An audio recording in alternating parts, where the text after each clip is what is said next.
Hello student, I am Niyaz Ahmed Khan, a physics teacher of DAV Public School CCL, Giridih.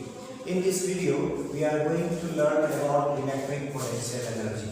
Before coming to this point, we need to know what is potential energy. Potential energy is defined as the energy possessed by a system due to its configuration.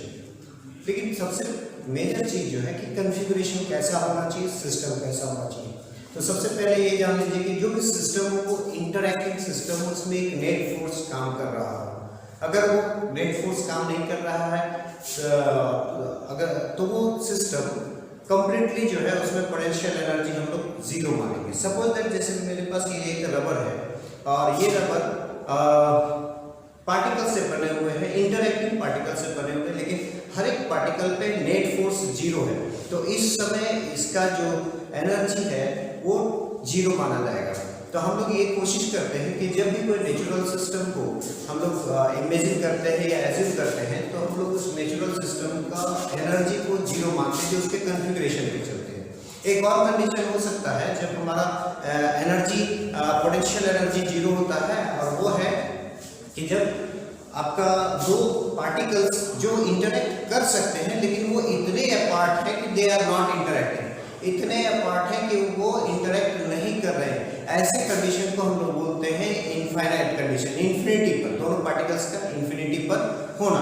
तो उस समय भी जब work नहीं कर interact नहीं कर रहे हैं तो उसको डिस्प्लेस करने के लिए कोई भी एक्सटर्नल एनर्जी की जरूरत नहीं पड़ने वाली है। Simply approximately equal to zero force पर आप दोनों पार्टिकल को मूव कर सकते हैं।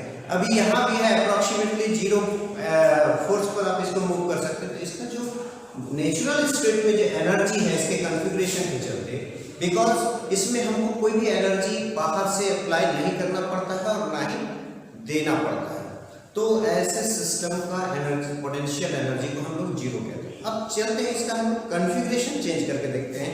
तो जब हम इस पे कॉन्फ़िगरेशन चेंज करते हैं तो इसमें एनर्जी स्टोर हो गया। ये एनर्जी वर्क करने के लिए एनफ है, ये वर्क कर सकता है। सपोज दैट कि अगर मैंने इसको छोड़ दिया तो क्या हुआ कि वो एनर्जी यहाँ दिखा, जो इस प्लेस पर स्ट्रक किया वहाँ एनर्जी उसने ट्रांसफर किया। तो वो एनर्जी कहाँ से आया? ये एनर्जी आया जो हमने इस पे एक्सटर्नल वर्क किया, वो एक्सटर्नल वर्क इसके कॉन्फ़िगरेशनल चेंज करके, इसके कॉन्फ़िगरेशन में चेंज करके पार्टिकल्स के बीच एक नेट इंटरैक्शन फोर्स जनरेट करता है। और इस नेट इंटरैक्शन फोर्स के चलते हमको एक एक्सटर्नल फोर्स लगा करके इसको डिस्प्लेस करना पड़ता है, इसका कॉन्फ़िगरेशन को चेंज करना पड़ता है। और हम जानते हैं कि वर्क जो हम करते हैं that is transferred into some form of energy to the system के कुछ फॉर्म में चले जाते हैं। उसी तरह से अगर दो पार्टिकल्स काफी इनफाइनाइट डिस्टेंस पे रखे हुए हैं और वो इंटरैक्ट नहीं कर रहे हैं तो उस समय उसका कॉन्फ़िगरेशन अगर हम चेंज भी करते हैं तो आपको वहाँ कोई वर्क नहीं करना पड़ता है और वहाँ पे उसका potential energy as it is यानी कि जीरो ही रह जाता है। अब सपोज दैट दो नॉर्थ पोल्स है मेरे पास, मैग्नेट जनरली सब जानते हैं कि दोनों रिपल करेंगे, वो दोनों को हम थोड़ा सा करीब लाते हैं, दे स्टार्ट इंटरैक्टिंग। तो जब इंटरैक्ट करना शुरू कर देता है उसके बाद हम इसको इस कॉन्फ़िगरेशन पे, इसको हम लोग आर कॉन्फ़िगरेशन मान सकते हैं कि ये डिस्टेंस आर है तो इसको बोलते हैं आर कॉन्फ़िगरेशन। यहाँ तक लाने के लिए हमको उस पर वर्क करना पड़ता है और जो वर्क हमने किया वो इस सिस्टम का, ये जो दो नॉर्थ पोल है, इन दो नॉर्थ पोल के सिस्टम का एनर्जी बन जाता है। अब ये दिखेगा कैसे? जब आप इसको छोड़ेंगे तो ये तुरंत भागेगा एंड रास्ते में वो कहीं भी किसी से भी स्ट्रक करेगा तो वो उस एनर्जी को उससे वर्क करने के लिए तैयार है।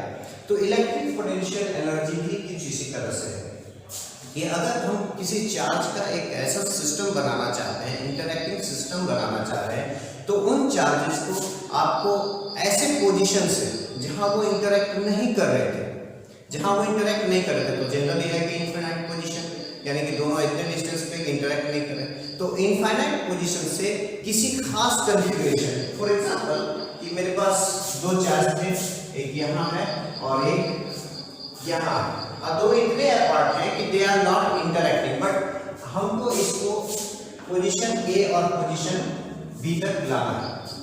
तो जब हम लेकर आएंगे इसको, तो जब हम इस पे जैसे ये इंटर करेगा थोड़ा सा इसके ठीक अंदर और इसके थोड़ा सा ठीक अंदर, जैसे ही ये इंटर करेगा they will start interacting, and in that case अगर मान लो दोनों पॉजिटिव चार्जेस हैं तो दे विल स्टार्ट रिपलिंग, एक दूसरे को रिपल करना शुरू करेंगे। तो जब रिपल करना शुरू करेंगे और इस यहाँ तक हमको लाना है तो वो हमको लाना पड़ेगा और वो फोर्स लगाना पड़ेगा उसे समय के लाने। तो ये जो दोनों चार्जेस को इस आर कॉन्फ़िगरेशन तक, इस आर कॉन्फ़िगरेशन तक, इसको हम लोग कहते हैं आर कॉन्फ़िगरेशन। तो दोनों का पोजीशन एक को ओरिजिन पे मान लें, दूसरे पे तरीके हैं जो कोऑर्डिनेट सिस्टम से हम लोग कर सकते हैं। तो आर पोजीशन तक लाने में जितना एक्सटर्नल वर्क करना पड़ा ये इसका इस सिस्टम का पोटेंशियल एनर्जी कहलाएगा। फिर अब डेफिनेशन पे आते हैं कि what is potential energy of A system. Remember potential energy always defined for a system of particles, या दो कम से कम हो, सिस्टम में दो पार्टिकल कम से कम हो, अधिक कुछ भी हो सकता है। तो potential energy is defined for energy of the system, defined as energy of the system. Definition क्या होगा? It is the work done required to bring the charges for given configuration from where, from infinity, यानी infinity से उसको हम उस configuration तक लाने के लिए जितना एक्सटर्नल वर्क डन रिक्वायर्ड होगा that will be the potential energy of the system. For example suppose that हम इस सिस्टम का पोटेंशियल एनर्जी हम लोग उसको यू से डिनोट करते हैं, और सिंस दोनों का जो कॉन्फ़िगरेशन है वो एक तरह का आर डिस्टेंस वाला कॉन्फ़िगरेशन है, तो ये कितना होगा?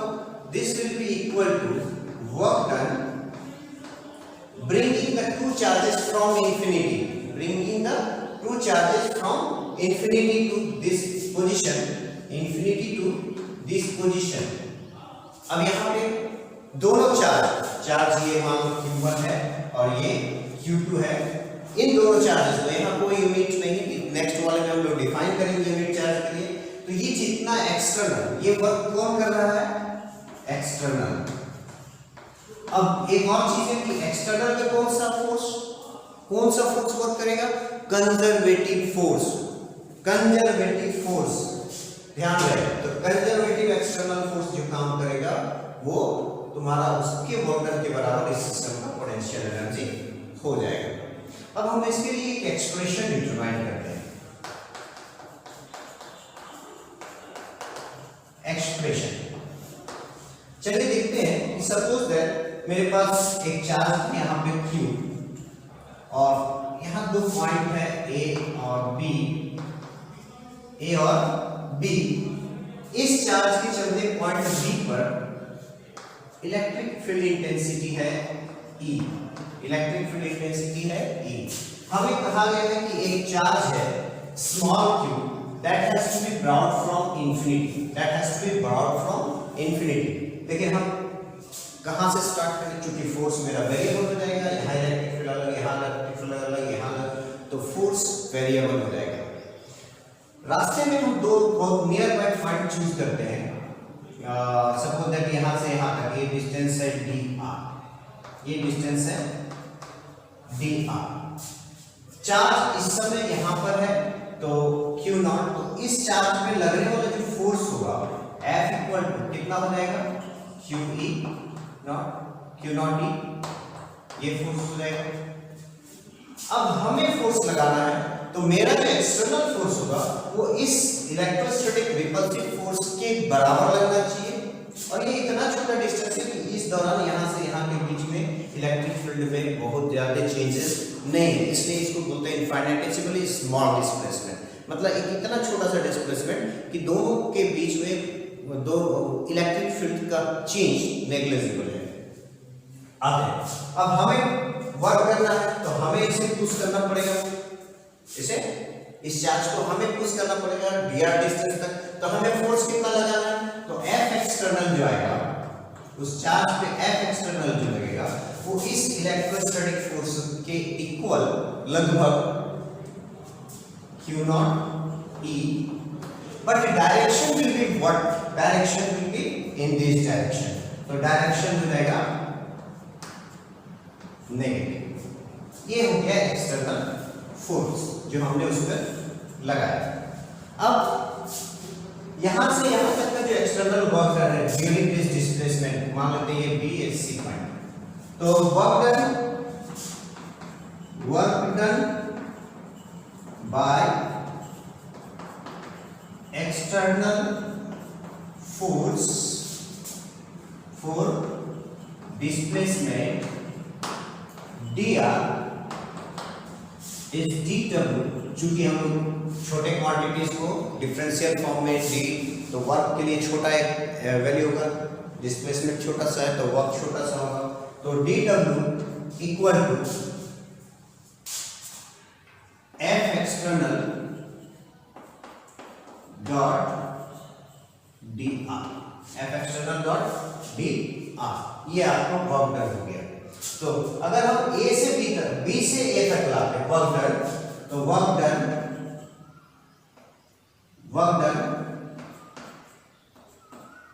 B to A, तो B to A तो ऐसे छोटे छोटे वर्क्स बहुत सारे होंगे, B से लेके A के बीच में छोटे छोटे dr के बहुत सारे होंगे, सबको सम अप करना है। और हम बार बार कहते हैं कि सम अप का काम यहाँ पे जब कंटिन्यूअस हो और काफी छोटे छोटे यानी इनफाइनाइटेसिमली स्मॉल इनफाइनाइट नंबर में हो, तो आप इंटीग्रेशन से करेंगे। तो हम इंटीग्रेशन यानी वो जोड़ने का काम B से स्टार्ट करके A तक आएंगे। A F external minus Q naught, तो minus Q naught E dot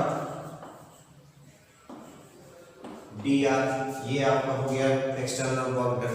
यहां हमने क्या किया, B to A work done B to A, ये वर्क डन हुआ एक्सटर्नल फोर्स के द्वारा B से A लाने में। अब हम लोग जानते हैं कि दिस ब्रिंग्स, आप वर्क एनर्जी थ्योरम पढ़े हैं कि अगर वर्क डन होता है किसी सिस्टम पे तो वो उसका काइनेटिक एनर्जी चेंज को रिप्रेजेंट करेगा, जितना वर्क डन हो वो काइनेटिक एनर्जी चेंज को रिप्रेजेंट करेगा। वन मोर थिंग जान लीजिए कि अगर कोई कंजर्वेटिव फोर्स किसी सिस्टम में वर्क करता है तो उसका पोटेंशियल एनर्जी चेंज के बराबर होगा। तो ये हो गया तुम्हारा potential energy UA minus UB। This is the potential energy when the charge at potential energy of the system when the charge was at B। और यहाँ जब इसको हम वहां से इंफिनिटी से यहाँ लाए और इस कॉन्फ़िगरेशन तक फॉर्म किए, तो उस समय इस सिस्टम का पोटेंशियल एनर्जी क्या था, UB। और ये कम होगा क्योंकि हम यहाँ पे कम डिस्टेंस ट्रेवल डिस्प्लेस किए, तो वर्क डन मेरा कम होगा, तो पोटेंशियल एनर्जी कम हो जाएगा। नेक्स्ट, फिर जब ये Q नॉट पे आता है तो फिर एक एक्स्ट्रा वर्क डन करना पड़ेगा हमको, तो ये हो जाएगा potential energy when the charge Q not has brought two point A, जब इसको पॉइंट A तक लाया गया है। तो इस कॉन्फ़िगरेशन में ये एनर्जी है सिस्टम का, और जब यहाँ दोनों चार्ज है इन दोनों जगह पे तो एनर्जी ये है। अब हम आते हैं equal to minus Q naught B to A E dot dr। ये आपका पोटेंशियल एनर्जी चेंज को दिखा रहा है। दैट मीन्स अगर कोई कंजर्वेटिव फोर्स किसी सिस्टम पे वर्क करता है तो that brings changing potential energy of the system. Next है कि अगर ये पॉइंट इंफिनिटी पे होता, दैट मीन्स आउटसाइड, ये पॉइंट अगर बी पॉइंट आउटसाइड है तो आउटसाइड होने के केस में, उस केस में जानते हैं कि इसका और चार्ज Q नॉट जो यहाँ आएगा उन दोनों के बीच देयर इज नो इंटरेक्शन। और हम जानते हैं कि जब particles either non interactive condition में होते हैं या जब वो नेचुरल कंडीशन में होते हैं, जब नेट फोर्स उस पे जीरो होता है, तो ऐसे केसेस में उसका पोटेंशियल एनर्जी क्या होता है, जीरो। तो अब हम इस चीज को नए तरीके से डिफाइन करते हैं कि अगर हम पार्टिकल इस पॉइंट B को इंफिनिटी पे रखते और लाने की कोशिश करते पॉइंट A, तो हम उसको ऐसे लिखते UA minus U at infinity equal to minus Q naught integration infinity to A E dot dr। ये अब आप जानते हैं कि यू इंफिनिटी, जब पार्टिकल इंफिनिटी पे है they are not interacting, natural condition बोल सकते हैं। तो ये हमारा टोटल ये क्या हो जाएगा, zero. So the potential energy of the system when the particle Q naught has brought to point A, उस सिस्टम को फॉलो करने के लिए, तो ये कॉन्फ़िगरेशन हो गया A कॉन्फ़िगरेशन का, that equal to minus Q naught E dot dr and this is the formula infinity to point A। अगर ये डिस्टेंस r होता, इसको r रखते तो हम लोग क्या करते हैं, इसको r, यानी जब दोनों पार्टिकल इनफाइनाइट डिस्टेंस पे थे वहां से लेकर के वहां तक जहां तक वो A तक आ गया। अब आपका डेफिनेशन के अनुसार ये तो क्लियर है, नीट एंड क्लियर कि potential energy of A system in A given configuration is the amount of work done needed to bring the charges from infinity for that configuration, उस configuration के लिए लाने के लिए कहां से, दोनों चार्ज को नॉन इंटरैक्टिंग कंडीशन से। जैसे रबर वाले केस में हम लोगों ने क्या देखा, ये नॉन इंटरैक्टिंग केस है, हमको यहां तक इसको स्ट्रेच करना है, तो ये इनफाइनाइट कंडीशन भी कहलाएगा, ध्यान रहे। तो इस समय इसकी पोटेंशियल एनर्जी जीरो है, और अब हम इसको पुल करके ये ले आए कॉन्फ़िगरेशन पर, तो हमको ये समझ जाना चाहिए कि इसमें हमने वर्क डन किया है और नॉन इंटरैक्टिंग केस यानी इनफाइनाइट केस पर लाया है, और जितना वर्क डन करना पड़ा वो इस कॉन्फ़िगरेशन पे इसका पोटेंशियल एनर्जी होगा। Next point, electric potential. तो आपके पास एक फार्मूला है, ध्यान रखिएगा ये। नेक्स्ट पॉइंट है electric potential. Electric potential unit charge के लिए या किसी पॉइंट के लिए डिफाइन होता है। जैसे सपोज दैट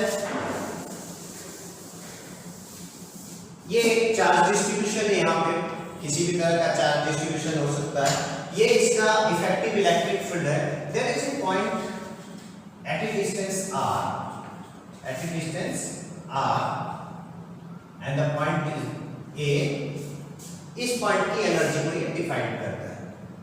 तो 1 कूलम चार्ज, दैट इज अगर 1 कूलम चार्ज हम लेते हैं इंफिनिटी, वो भी प्लस 1 कूलम चार्ज को इंफिनिटी से इस पॉइंट तक लाने में जितना वर्क डन एक्सटर्नल एजेंट करेगा, एक्सटर्नल फोर्स करेगा, वो इस पॉइंट का पोटेंशियल एनर्जी कहलाता है, and it is denoted by VR। It is denoted by VR। Number 1, फिर से एक बार डेफिनेशन सुन लीजिए कि पोटेंशियल जो है, इलेक्ट्रिक पोटेंशियल, ये पॉइंट स्पेसिफाइड है, ये पॉइंट के लिए डिफाइंड है। तो हम लोग कह सकते हैं कि electric potential energy of a point, sorry electric potential of a point in an electric field. Point को होना कहां है, इलेक्ट्रिक फील्ड। इलेक्ट्रिक फील्ड से बाहर होगा, तो ये पॉइंट इलेक्ट्रिक फील्ड से बाहर जाते ही इस पे आपका कोई वर्क डन करने की जरूरत नहीं, क्योंकि वो इंफिनिटी पे चला गया, नॉन इंटरैक्टिंग केस में गया, और नॉन इंटरैक्टिंग केस में जाने का मतलब होता है कि वहां आपको डिस्प्लेस करने की कोई वर्क डन नहीं करना है।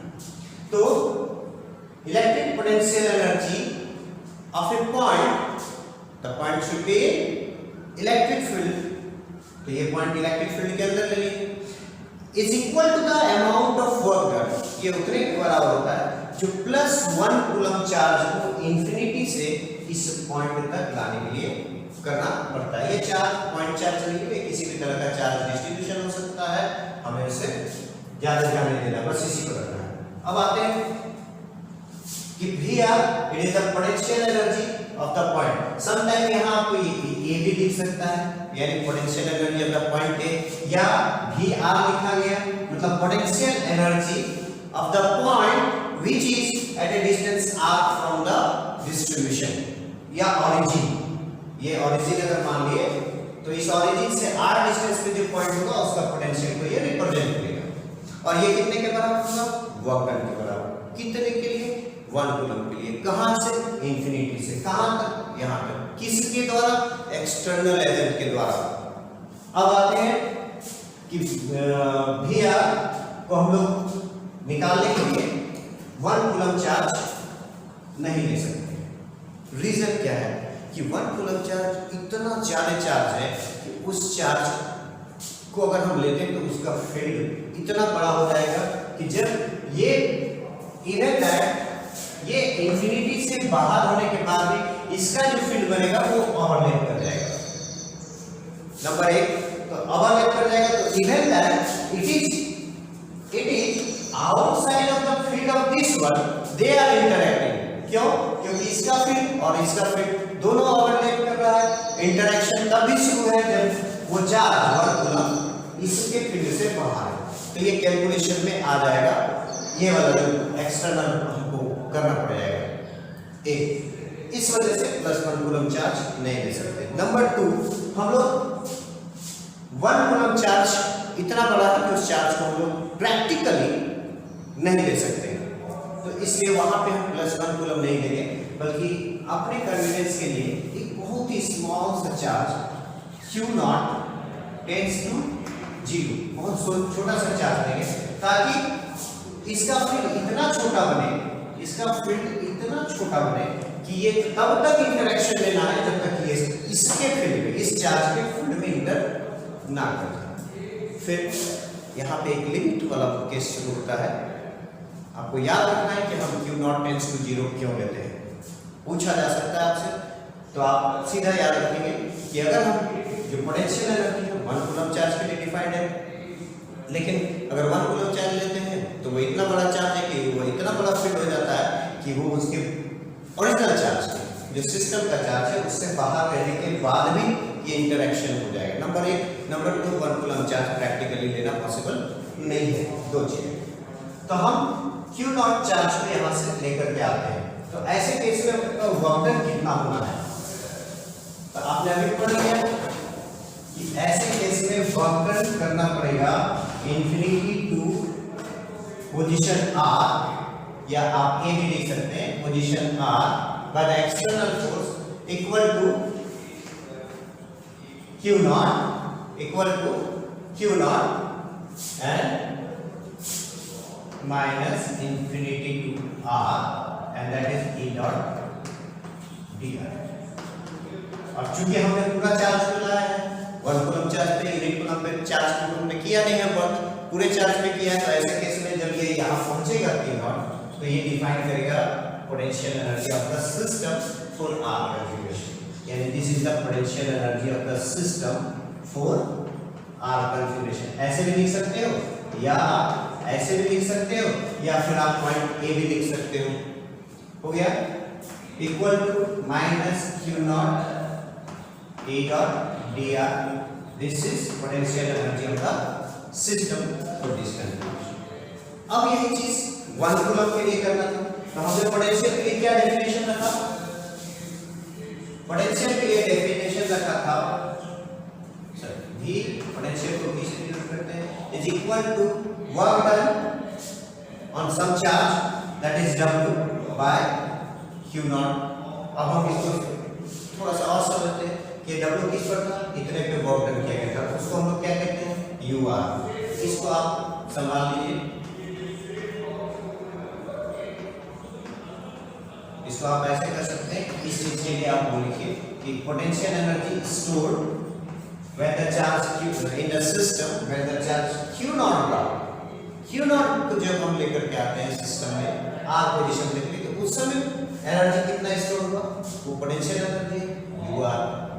और अगर हम यूनिट कूलम लाते हैं तो divided by Q0, that is the potential energy, potential of the point A और potential energy of the point which is at a distance of R। Condition the limit Q0 tends to 0, limit Q0 tends to 0, so this is the formula। next ध्यान रहे potential of a point defined होता है और potential energy of the system defined होता है, तो ये potential of the point which is at a distance R। तो इसके लिए हमने क्या किया, पहले एक चार्ज लिया और उस पूरे चार्ज को पहले हम उस पॉइंट तक लाए जो R डिस्टेंस पे है, तो जितना वर्क डन करना पड़ा वो पूरे सिस्टम का एनर्जी बना, और उसको अगर यूनिट कूलम चार्ज के लिए कैलकुलेट करेंगे तो divided by Q0, limit Q0 tends to 0। क्यों था, क्योंकि चार्ज को बहुत बड़ा हम नहीं ले सकते हैं, रीजन अभी एक्सप्लेन किए। और डिवाइड करके यूनिट चार्ज के लिए उस सिस्टम का एनर्जी कैलकुलेट करिए तो वो इस पॉइंट का potential. The next point is electric potential difference.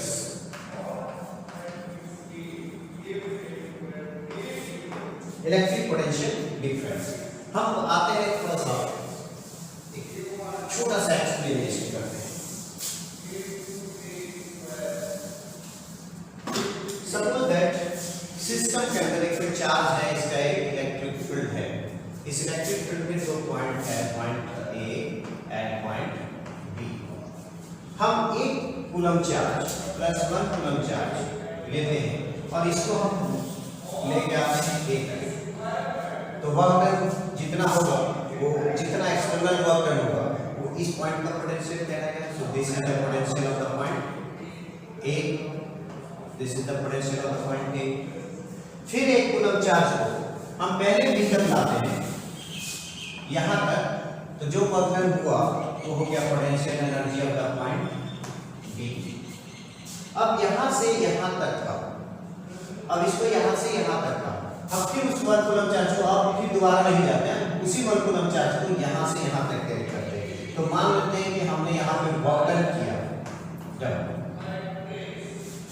क्या किया 1 कूलम चार्ज कहां से कहां तक किया, बी से ए तक। क्या हुआ, हमें वर्क डन करना पड़ा, हमें वर्क डन करना पड़ा। क्लियर है? जब हम वर्क डन के कितने पे किए, 1 कूलम चार्ज पे, तो ये ध्यान रखना है 1 coulomb charge.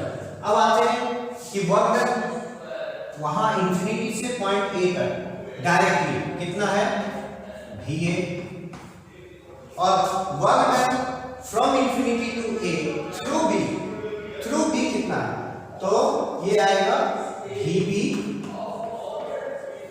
Plus W, extra work जो होगा W.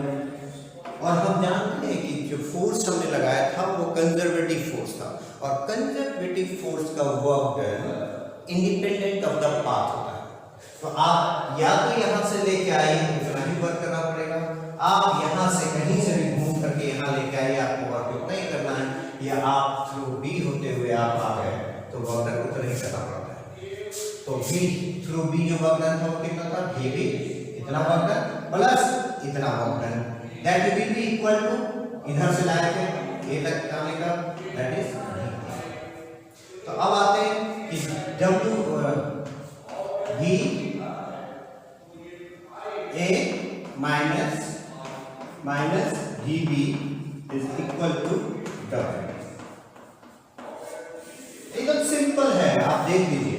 So electric potential energy, sorry, the electric potential difference between 2 points of an electric field, between 2 points of an electric field is the amount of work done to bring 1 coulomb charge from point of lower potential to higher potential. Lower potential to higher potential. 1 coulomb charge plus 1. उस पे जितना work done करना पड़ा lower से higher ले जाने में, इसी को हम लोग बोलते हैं इसका पोटेंशियल डिफरेंस। क्लियर है? ध्यान रखेंगे कि पोटेंशियल डिफरेंस जो है it is the work done on 1 coulomb charge. ये वर्क डन याद है क्या कहेंगे, 1 कूलम चार्ज के लिए, 1 कूलम चार्ज के लिए कहां से कहां तक, बी से ए तक।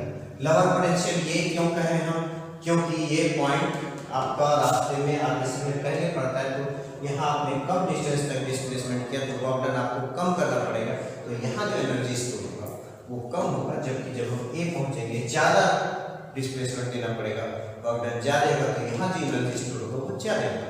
तो this is at higher potential and this is at lower potential.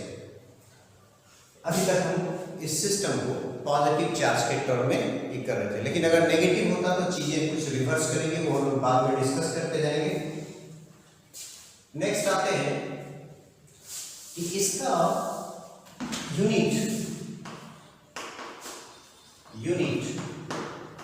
Of electric potential energy, unit of potential electric potential, unit of potential difference, electric potential difference. तो सिंपल है कि आप देख सकते हैं electric potential energy, it is the work done to bring the charges from infinity to a given configuration. वहां आपके लिए सीधा है कि कितना आप वर्क करते हैं. तो वर्क का यूनिट क्या होता है? जूल. वर्क का यूनिट जूल. ध्यान रहे, जूल को मैंने स्मॉल जे से लिखा था पूरा में, क्योंकि ये एक साइंटिस्ट का नाम है. तो साइंटिस्ट का नाम से कोई यूनिट अगर है तो कोई स्मॉल लेटर से लिखा है, लेकिन नोटेशन एब्रिविएटेड फॉर्म में कैपिटल. अब इलेक्ट्रिक पोटेंशियल. इलेक्ट्रिक पोटेंशियल के बाद हम पढ़े थे electric potential. It is the work done on 1 coulomb charge from infinity to the point. यानी वर्क डन का यूनिट हो गया joule per coulomb charge. 1 coulomb charge.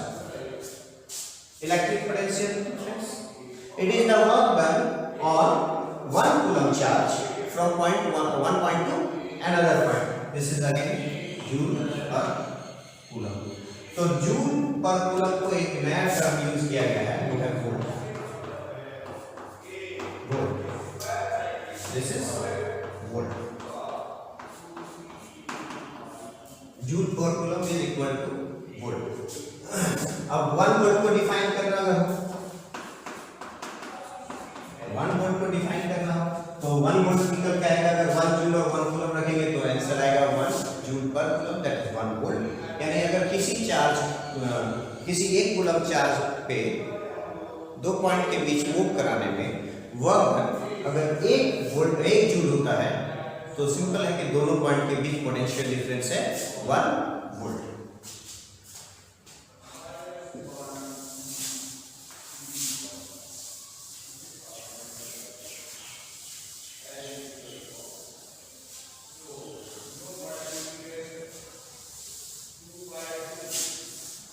अब आते हैं रिलेशन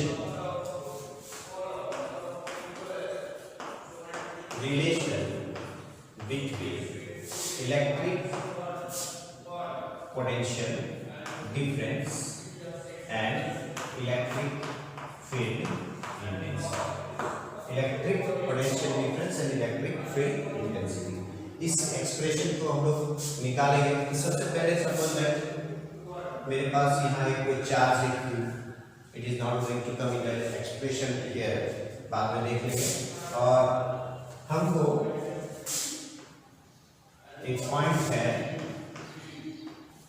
r डिस्टेंस पे पॉइंट P, एक 1 coulomb charge plus 1 coulomb charge को इंफिनिटी से यहाँ ला रहा है. ऑन द वे जो फोर्स लगेगा इस पे वो वेरिएबल फोर्स होगा, तो direct calculation force into displacement से नहीं आना है, उसको पहले एक छोटे से डिस्प्लेसमेंट के लिए कैलकुलेट करेंगे. तो हमारे पास एक है, रास्ते में 2 बहुत नियर बाय पॉइंट है, मान लेते हैं M and N. The distance of the point M is x. आगे इसका कैलकुलेशन में यूज करेंगे. इस जगह पे इसके चलते इलेक्ट्रिक फील्ड जो है वो E है. इलेक्ट्रिक फील्ड है E, वो इस डायरेक्शन में होगा क्योंकि हमने यहाँ प्लस चार्ज किया, तो वो हो गया. उस 1 कूलम चार्ज पे फोर्स क्या लगेगा? 1 into that is again P. यहाँ से यहाँ तक का displacement, suppose that this is dr, this is called dr. So work done by external force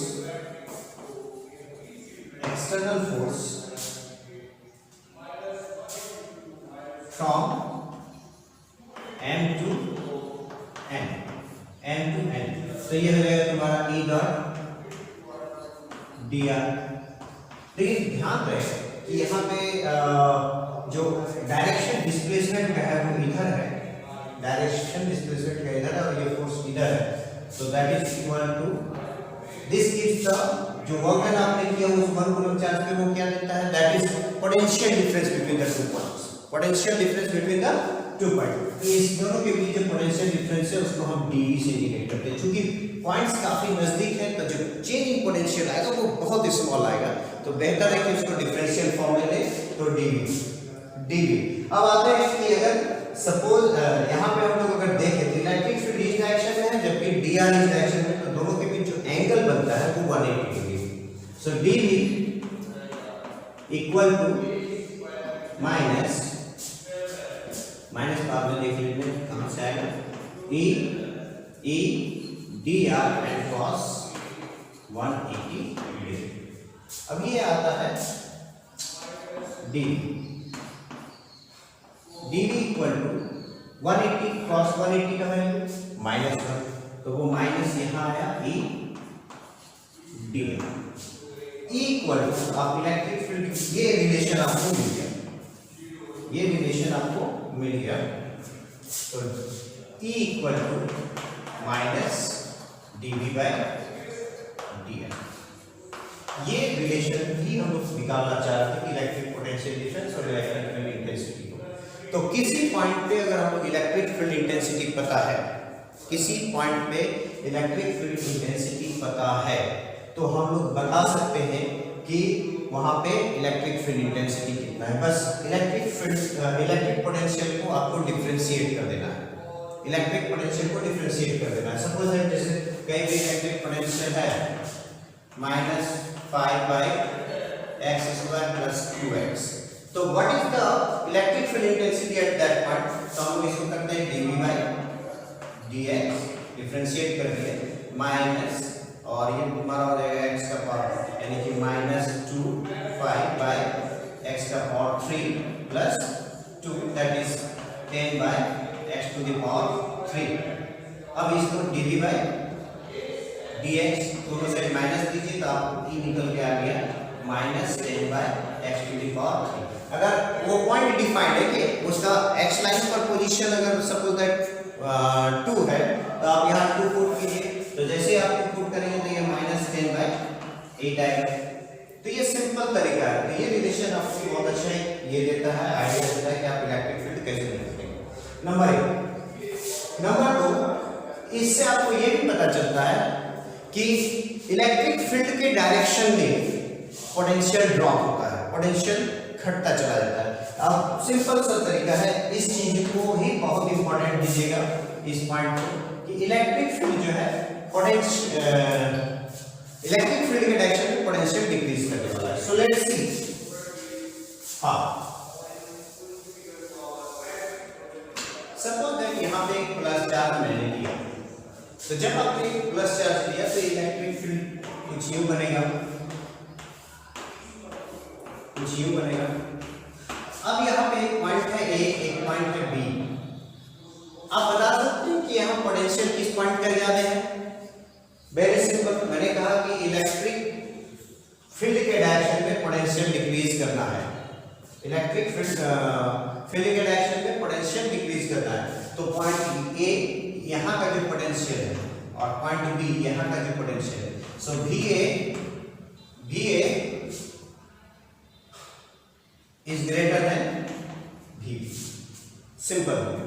अब एक क्वेश्चन को थोड़ा सा चेंज करते हैं कि सपोज दैट यहाँ पे मेरे पास एक प्लस Q चार्ज रखा हुआ है, प्लस Q चार्ज, तो अगर हम इसको यहाँ से यहाँ ले जाना चाहते हैं तो वर्क डन पॉजिटिव होगा कि नेगेटिव होगा? एक वर्क डन पॉजिटिव है कि नेगेटिव है? तो हम क्या कर रहे हैं, चूंकि प्लस चार्ज है तो ये रिपल्सिव होगा, ऐसे भी आप कंसीडर कर सकते हैं, क्योंकि इलेक्ट्रिक फील्ड इधर है तो फोर्स इस पे इधर लगेगा, फोर्स इधर लगेगा, तो हमको इसको पुश करना पड़ेगा। We have to do work. तो हम जब वर्क करेंगे तो मेरा वर्क कहाँ जाएगा? मेरा वर्क जाएगा इस सिस्टम, वो स्टोर होगा इसमें। तो यहाँ से जब हम इसको पुश करके पीछे ये लेके जाएंगे तो इस सिस्टम का पोटेंशियल एनर्जी इंक्रीज करेगा, because I have to do work.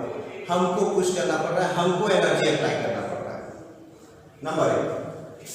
Number 2, ये लोअर पोटेंशियल पे था, ये हायर पोटेंशियल पे है, तो हम जानते हैं कि लोअर से हायर जाते समय एक्सटर्नल को वर्क डन करना पड़ेगा। लेकिन अगर कहता कि अगर ये चार्ज Q यहाँ है और इसको यहाँ B तक लाना है, then what will be the energy change in the system? तो ये हायर पोटेंशियल से लोअर की तरफ मूव कर रहा है। और ऐसे भी देख सकते हैं कि सिस्टम यहाँ खुद वर्क करेगा, सिस्टम खुद उसको पुश करके B तक पहुंचा सकता है। तो जब सिस्टम उसको पहुंचा सकता है तो सिस्टम अपनी एनर्जी लॉस करेगा, एनर्जी डिक्रीज करेगा। दूसरा हायर से लोअर मूव कर रहे हैं तो एनर्जी शॉर्ट ऑटोमेटिकली है वो डिक्रीज करेगा। ठीक, अनदर एग्जांपल,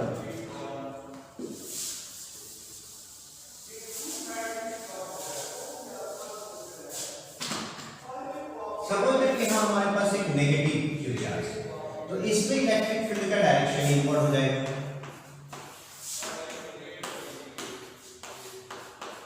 इलेक्ट्रिक फील्ड का डायरेक्शन इनवर्ड। अब क्या होता है कि अगर यहाँ पे दो पॉइंट P एंड Q दिया हुआ है, P एंड Q दिया हुआ है, तो which चीज है हायर पोटेंशियल। सिंपल, अभी मैंने कहा कि इलेक्ट्रिक फील्ड के डायरेक्शन में अगर आप मूव करते हैं तो पोटेंशियल ड्रॉप करेगा। सो आप इलेक्ट्रिक फील्ड का डायरेक्शन इधर है and we are moving in this direction, so potential drop करेगा। तो this is at higher potential, VQ is at higher potential and VP is at lower potential. Simple है। अब वही बात की, अगर हम एक चार्ज स्टेट चार्ज Q0 को मूव कराना है यहां से यहां तक, तो वर्क डन क्या होगा? तो जब हम इसको इधर करेंगे तो इसमें दो तरीके से सोच सकते हैं कि हम इसको हायर से लोअर ले जा रहे हैं, यानी इसमें हायर से लोअर जा रहा है यानी पोटेंशियल डिक्रीज करेगा। एक दूसरा, इसमें जो इलेक्ट्रिक फील्ड है वो इधर है, तो फोर्स जो लगेगा वो इस पर इधर लगेगा, ये फोर्स इस पर इधर लगेगा। ऐसे केस में ये क्या होगा? तो यहां सिंपल सा तरीका है कि work is done by the system itself. System खुद ही वर्क डन कर ले रहा है, तो अपनी एनर्जी लॉस कर जाएगा यानी डिक्रीज कर जाएगा। सिंपल है। और हम अगर ऐसे बात करें तो ये हायर से लोअर मूव कर रहा है तभी पोटेंशियल डिक्रीज करेगा। वन मोर इंपॉर्टेंट पॉइंट, ये दो पॉइंट हमने कैलकुलेट किए। तीसरा के बारे में E proportional to 1/dr, E proportional to dr। इसको ऐसे देख लीजिए कि सपोज दैट, इसको समझते हैं, बहुत आसान है समझना। सपोज दैट मेरे पास कुछ पॉइंट है A, B, C, D और यहाँ का पोटेंशियल 10 वोल्ट, 20 वोल्ट, 30 वोल्ट और 40 वोल्ट है। ये डिस्टेंसेस हैं दोनों पॉइंट के बीच में। तो electric field is inversely proportional to dr। हमने क्या किया, प्रोपोर्शनल कैसे बनाया पहले वो सीख लेते हैं।